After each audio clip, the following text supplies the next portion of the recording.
Hey guys, yesterday I went to a Cassandra Clare book signing, the author of the Mortal Instrument series. It's her newest one, City of Fallen Angels, and I recorded video footage from a Q&A and a reading from the prologue of Clockwork Prince that comes out this December, and I just wanted to show you, she signed it for Quinn, Team Jordan, Cassandra Clare. She signed 3 of my books, and I'll have photos after this and then videos following.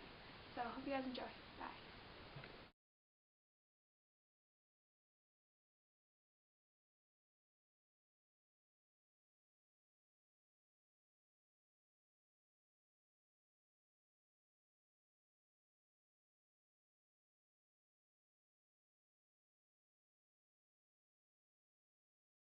Clockwork Prince.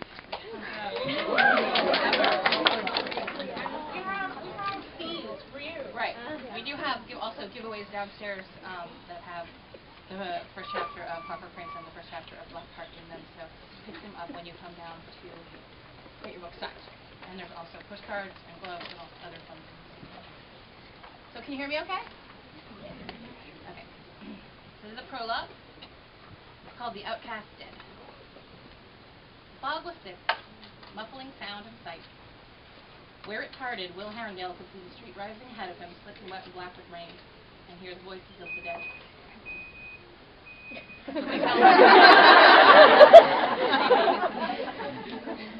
Not all shadow hunters could hear ghosts, unless the ghosts chose to be heard, but Will was one of the few who could. As he approached the old cemetery, their voices rose in ragged musical chorus. This was not a peaceful burial ground, but Will knew that. It was not his first visit to the Crossroads graveyard. He did his best to block out the noise, hunching his shoulders so that his collar covered his ears, fine mist of rain dampening his black hair. I didn't know there was one. Okay. That's better? Yes. Ooh. The entrance to the cemetery was halfway down the block. A pair of wrought iron gates set into a high stone wall. Any mundane passing by could see the thick chain that bound the gates shut, and the sign declaring the premises closed. As Will neared the gate, something no mundane would have seen materialized out of the fog. A great bronze knocker in the shape of a hand. With a grimace, Will reached out one of his own gloved hands and lifted the knocker, letting it fall once, twice, 3 times. For several long moments, nothing happened. Beyond the gate, Will saw mist rising like steam from the ground, obscuring the grave markers and the plots of earth between them. Slowly the mist began to rise and coalesce, taking on an eerie blue glow. Will put his hands to the bars of the gate. The cold of the metal seeped through his gloves into his bones, and he shivered. It was a more than ordinary cold. When ghosts rose, they drew energy from their surroundings, depriving the air and space around them of heat. The hairs on the back of Will's neck prickled and stood up as the blue mist swirled, forming slowly into the shape of an old woman in a ragged dress and white apron, her head bent. "Hello, Molly," said Will. "You're looking particularly fine this evening." The ghost raised her head. Old Molly was a strong spirit. Even as moonlight speared through a gap in the clouds, she hardly looked transparent. Her body was solid, her hair twisted in a thick yellow-gray coil over one shoulder. Only her eyes were hollow, twin blue flames flickering in their depths. "William Herondale," she said, "back again so soon." She moved towards the gate, with that gliding motion peculiar to ghosts. Her feet were bare and filthy, despite the fact that they never touched the ground. Will leaned against the gate. "You know I missed your pretty face." She grinned, and he caught a glimpse of the skull beneath her half-transparent skin. Idly he wondered what she had done to get herself buried here, far from consecrated ground. Most of the whispering voices of the dead belonged to prostitutes, suicides, and stillbirths. The outcast dead who could not be buried in a churchyard. She chortled. "What do you want, then, Shadowhunter? Nothus venom? Talons of a Morax demon?"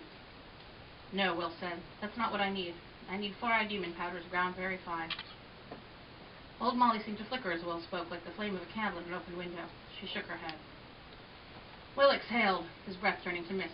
"Surely," he said, "that's not the worst thing anyone's ever paid you for."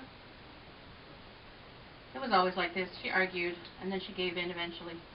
Magnus had already sent Will to old Molly several times, once for black, stinking candles that stuck to his skin like tar, once for the bones of an unborn child, and once for a bag of fairy eyes that had dripped blood on his shirt. 4-eyed demon powder sounded pleasant by comparison. She slid her hands into the pouch at the front of her apron. When she removed them, she was holding a faded cloth bag tied with a scrap of dirty ribbon. She shook her head slowly. "This is a trap, isn't it?" You Nephilim catch me selling this sort of stuff. You're already dead. Will did his best not to sound annoyed. I don't know what you think the clave could do to you now. Her hollow eyes flamed. The prisons of the Silent Brothers can hold the living or the dead. Will held his hands up. No tricks here. Surely you must have heard the rumors running around Downworld. The clave has other things on its mind than tracking down ghosts who traffic in demon powders and fairy blood. And I'll give you a good price. He drew a bag from his pocket. They clinked like coins rattling together. They all fit your description. An eager look came over her dead face. She solidified enough to take the bag from him. It was full of rings, gold wedding rings, each tied in a lover's knot. Like many ghosts, old Molly was always looking for that talisman, the lost piece of her past that would finally allow her to die, the anchor that kept her trapped in the world. In her case, it was her wedding ring.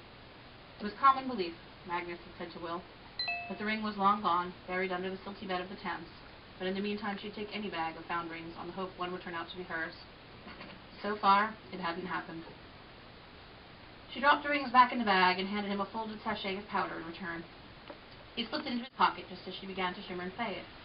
Hold up there, Molly. That's not all I've come for tonight. The spirit flickered, while greed warred with impatience. Finally, she grunted. Very well. What else do you want? Will hesitated. This was not something Magnus had sent him for. It was something he wanted for himself.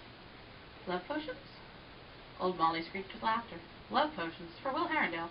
It's not my way to turn down payment, but anyone who looks like you has got no need of love potions. That's a fact. No, Will said. I was looking for the opposite, something that might put an end to being in love. A hatred potion. Well, something more like indifference or toleration. She made a snorting noise, astonishingly human. I hardly like to tell you this, Nephilim, but if you want a girl to hate you, there's easy ways of making that happen. You hardly need my help. With that, she vanished, spinning away into the mist among the graves, Will looking after her side. Not for her, he said under his breath, although there was no one to hear him. For me.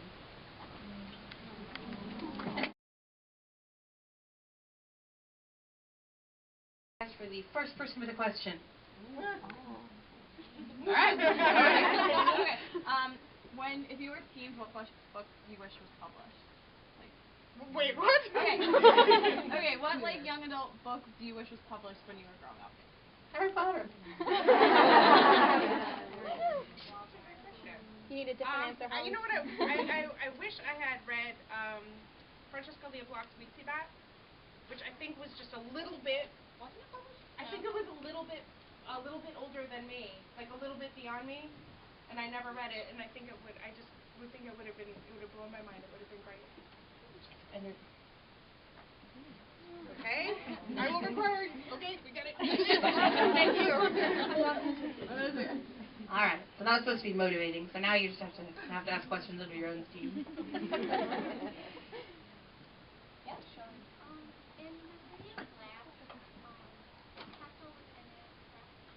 Yeah, she's at the very end talking to Magnus. Oh, sorry. The question was... Sorry about it, repeating the question. The question was, at the very end of City of Glass, was Tessa in story? And the answer is yes, she's in story. She's talking to Magnus, and Clary notices her and thinks she looks familiar. And I think the question is, so therefore, is she immortal? Signs seem to point that direction. I suppose she could be time traveling, she could be a ghost, but Magnus does say that she's one of the constants in his life, which would indicate that she's around. In Clockwork Angel, did we ever find out what Tessa's mother is? No, in the Clockwork Angel, there's never any indication that she's anything but human, but we don't know if that's true or not. But in the Infernal Dimension. Oh, you mean in the series? In the overall series, yes, we do find out whether Tessa's parents are both human or not human, or what they are. Yeah, her whole heritage is revealed. You just have to, wait till the last book as usual. But you get a lot of clues in the second book. What made you decide to write the whole Shadowhunter demon? What made you start? Why demons? No, why Shadowhunters and demons?